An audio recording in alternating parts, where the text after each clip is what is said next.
Hello and welcome to the P21 worksheet.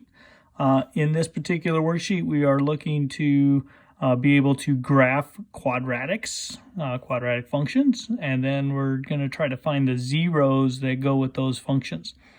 In a previous section, we learned how to find the vertex. All right, now to be able to graph a parabola, which is what a quadratic function will create, a parabola is the U-shaped graph, we actually need to have at least 5 points, and ideally we have 2 of the points on the left, 2 of the points on the right, and those, when I say left and right, I'm talking about from the vertex, and we also have the vertex. We want to have 5 points, the vertex, and then 2 points on the left, 2 points on the right. So what we're going to look for here is being able to put 5 numbers under the x value to be able to graph this. Well, to be able to find the middle portion, right? 1, 2, 3, 4, 5. We want to find the middle one first. And the way we find the middle one is we're going to find the vertex or axis of symmetry technically. And if you recall, the axis of symmetry is bad bananas over 2 apples or negative b over 2a. And so in this particular problem, the opposite of our b value, remember this is our b value, the one in front of the x, opposite of that is a positive 6. The number in front of the x squared is the a value, in this case 1. We're going to go 2 times 1 is 2, which gives us an x value of 3. That means that our middle number in our table needs to be a positive 3, which essentially means that we want to go lower, we want to go higher, and you can go either direction. It really doesn't matter, but you want to be able to solve these. So what we're going to do is we're then going to find the vertex, and we're going to find the y value by plugging a 3 into the equation. If you recall doing that, we're going to go y is equal to 3 squared minus 6 times 3. Should put it in parentheses since I'm substituting it in, plus 5. Well, 3 squared is 9. 6 times 3 is, or negative 6 times 3 is minus 18, plus 5. If we add these guys all together, 9 minus 18 plus 5 is going to equal, let's see, that's negative 9 plus 5 is negative 4. So we got y is equal to negative 4. There is our y value. And we can actually go and graph that, and we locate that point right there. We now need to go and find, we can either find the 2 or the 4. The nice thing about this is these answers for the y's are always going to be the same. Whichever one you feel easier calculating with. So I'm going to go in, I'm going to plug a 2 in here. I'm going to go y is equal to 2 squared minus 6 times 2 plus 5. So y is equal to 4 minus 12 plus 5. Y is equal to negative 8 plus 5. Y is equal to negative 3. So when the y value, the x value is 2, my y value is negative 3. So I have a 2, negative 3. And the beauty of this is, if you recall, we did an axis of symmetry. Well, what that means is we have a vertical line that's going to be a mirror image for our parabola. So if we're over here on that axis of symmetry, then we're also going to be over here on that axis of symmetry, which means 4 is also going to have an answer of negative 3. And then we need to go in and plug in either the 1 or the 5. I certainly think a 1 is definitely easier in this case. So we're going to go y is equal to 1 squared minus 6 times 1 plus 5. Y is equal to 1 minus 6 plus 5. Y is equal to negative 5 plus 5, which is y equal to 0. And so we end up getting a 0 for both of those guys because 1, 0 is right there. The mirror image is 2 away from the axis of symmetry, so we'd be 2 away. That's going to be at 5, 0. And the last thing you do is after you get those 5 points is you sort of sketch out, kind of missed it, sketch out what that parabola would look like. I'm not looking for perfection here. We're just looking for a nice smooth curve as best you can do it. Get your arrows off the graph, and there's our parabola. All right. So let's go and do that again. Let's find our axis of symmetry. do our XY table. Need to find our middle term. We're looking for our middle term, so we're going to go x equals bad bananas over 2 apples to start with. In this case, opposite of b is 8. In this case, a is -1, so 2 times -1 is -2, so we get an answer of x equal -4. -4 needs to be our middle term. So we can increase or decrease. If I'm decreasing, and just stay consistent with what I did above, I'm decreasing -5, -6, increasing -3, -2. So I got a lot of negatives to deal with in this problem. So I'm going to go in and I'm going to substitute a -4 in for the x. So we have y is equal to negative of -4 squared minus 8 times -4 minus 12. All right, and so I got y is equal to a negative of 16.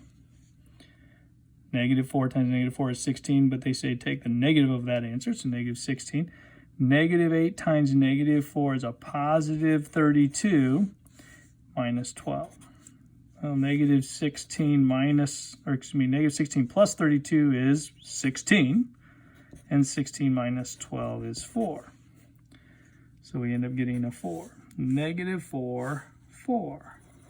There's my start of my parabola. And we're going to plug in either a -5 or -3. I'll choose -3 in this case. So we'll go y is equal to negative of -3 squared minus 8 times -3 minus 12. Y is equal to the opposite of -3 squared. Remember that makes a positive 9. -3 times -3 is positive 9. We want the negative of that, so -9. We get a positive 24 out of the -8 and the -3, and a minus 12 here.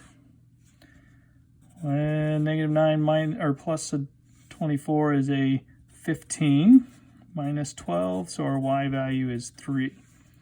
When x is equal to -3, we get a y value of 3, which means that when x is -5, we also will get the same thing. We have our axis of symmetry here. If you want to draw in a dotted line there, you can. Remember, dotted lines are not part of the graph. They're just there as a picture for you. But -3, 3 is there. -5, 3 is there. You see the mirror image over that dotted line. And last but not least, we either need to put -2 or -6 into the equation. Y is equal to negative of -2 squared minus 8 times -2 minus 12. Y is equal to -4 plus 16 minus 12. Y is equal to 12 minus 12, which of course is 0. And so -2, 0, -6, 0. We have our parabola. There we go. And we've got it graphed. We're going to graph number 5 as well, but then remember we still have to do one more thing for each of these problems, find the zeros. That's super easy, so that's why I'm waiting till last to do that. Let's go ahead and get our graph again on this one. We have an x and a y. Got to get our middle term. So we're going to go bad bananas over 2 apples, -b. Technically, there's a plus 0 here. This is something we should know, that if the x term is there, the constant is gone. The constant is always the c. The number next to the x is always the b, right? This guy is always the c. Here's our a, our b, our c. We have our a, we have an x term, so that's the b and the c. Sometimes they'll sneak this in and leave the b term out and put a c term there, so you gotta be careful. Let's see, so opposite of b is 2. 2 times the a value of 1 is 2, so we get middle term of 1. We want to get smaller, 0 and -1. We want to get bigger, 2 and 3. So we want to plug a 1 in here. We get y is equal to 1 squared minus 2 times 1. 1 squared is 1. -2 times 1 is -2. Y is equal to -1 when we calculate that. And so the 1 makes a -1. 1, -1. There is the vertex of our graph. Absolutely, if 0 is in this list, use 0. Don't try to use the 2 in this case. Right? The 0 is so much easier to calculate. Take a look here. We go y is equal to 0 squared minus 2 times 0. Well, 0 squared, of course, is 0. Negative 2 times 0 is 0. We end up getting the answer of 0. And so 0 makes 0. That means the 2 would also make a 0. Notice the mirror image here. Here's our axis of symmetry again. Boom. And last but not least, either put a 3 or negative 1 in. I personally like to use positive numbers if I have a choice. And so I'm going to go with 3 in this case. 3 squared minus 2 times 3. And I get y is equal to 9 minus 6. And that makes a negative 3. Excuse me. Try that again. Maybe a positive 3. 9 minus 6 is positive 3. So I end up getting a positive 3 for the 3, which means the negative 1 is also going to have a positive 3. 3, positive 3, negative 1, positive 3. And notice, hey, there's my parabola again. Missed my point. But you're getting the idea. There's my parabola. Okay, so we've graphed the quadratics. The other thing they need to do is find the zeros. Well, the zeros are super easy to find. The zeros, what they're talking about here is when does x, what is the x value when y is 0? The y value is the 0. What is the x value when the y is 0? So we're looking on the x-axis. All we're doing is looking for these 2 points. Okay, so in this case, we say the zeros are 1 and 5.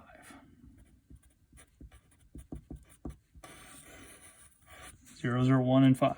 In this case, the zeros are negative 6 and negative 2. So we just write zeros, negative 6, and negative 2. But if you're going to put it in sort of an odd place, there are really no good places to put your answer. So just circle your answer so it can indicate to me what your answer is. Here's our zeros on that x-axis. We're at 0 and we're at 2. So our zeros are at 0 and 2. That's the process of finding the graphs and finding the zeros. A little bit of complication going on.